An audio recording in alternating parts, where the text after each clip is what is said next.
Olá, jovens! Vamos à resolução de mais uma questão.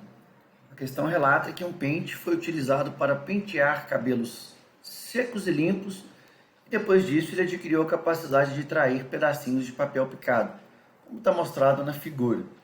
A atração ocorre mesmo antes do pente tocar nos pedacinhos de papel.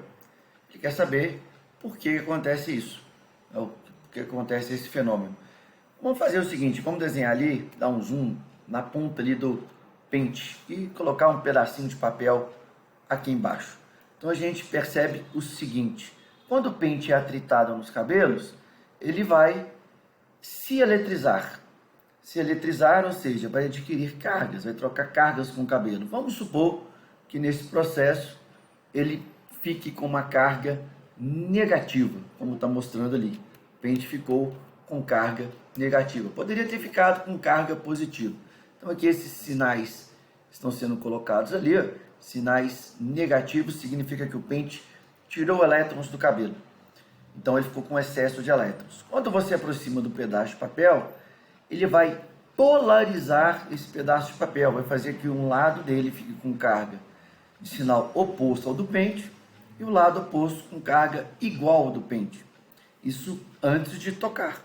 Reparem que a distância entre as cargas negativas do pente e o lado que tem a carga de sinal positivo no pedacinho de papel é menor, vou chamar aqui de D1, é menor que a distância entre o lado negativo do pente e o lado negativo do papel, chamar de D2.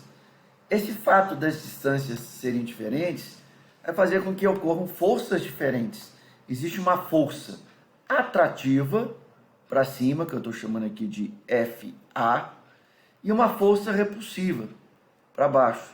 Então você tem uma força de atração entre sinais opostos, entre o menos e o mais, e tem uma força de repulsão entre o menos do pente e o menos do papel. São duas forças opostas e a força FA, a força atrativa, tem um valor maior que a força repulsiva, a força de repulsão entre as cargas de mesmo sinal. Se a força para cima é maior que a força para baixo, significa que existe uma resultante de forças, uma resultante que vai ser no sentido da força de atração, ou seja, uma força resultante aqui, ó, resultante de forças que é para cima, que faz com que o pedaço de papel seja atraído.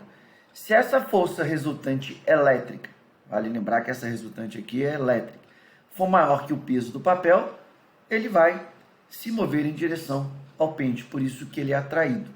Tá? Então a gente tem aqui, analisando as alternativas, a gente verifica que na letra A ela está falsa, porque o pedaço de papel, né, vai ser atraído pela carga, mas o pedaço de papel não adquiriu carga positiva. E o pente também não necessariamente positivo. Poderia até ser. O pente poderia ter ficado positivo, mas ele não vai fazer com que o pedaço de papel fique com carga de mesmo sinal. Ele vai simplesmente polarizar. Por isso que está errado. A letra B fala que adquire cargas, ok, que vão anular a força da gravidade, anular o peso. Tá? Bom, se só anular, não vai fazer com que eles se movam. Se a força resultante elétrica for igual ao peso, anulando o peso ou cancelando o peso, né, não vai fazer com que eles se movam. Então, por isso que está errado. Magnetização não tem nada a ver com o processo. A letra D fala que ele é carregado, fica com cargas elétricas, pode ser tanto negativo quanto positivo, e vai polarizar. Essa separação de cargas que existe aqui no pedaço de papel, a gente dá o nome de polarização. Uma separação, ficou um lado positivo, outro negativo. E aí atrai mesmo que eles estejam neutros, que é a resposta, a alternativa D. A letra E fala que vai exercer sobre o pedaço de papel uma força de atração gravitacional. Não é atração gravitacional, é uma força resultante elétrica, então por isso ela está equivocada. Então está aí uma explicação sobre o fenômeno, resolução da questão. Um abraço.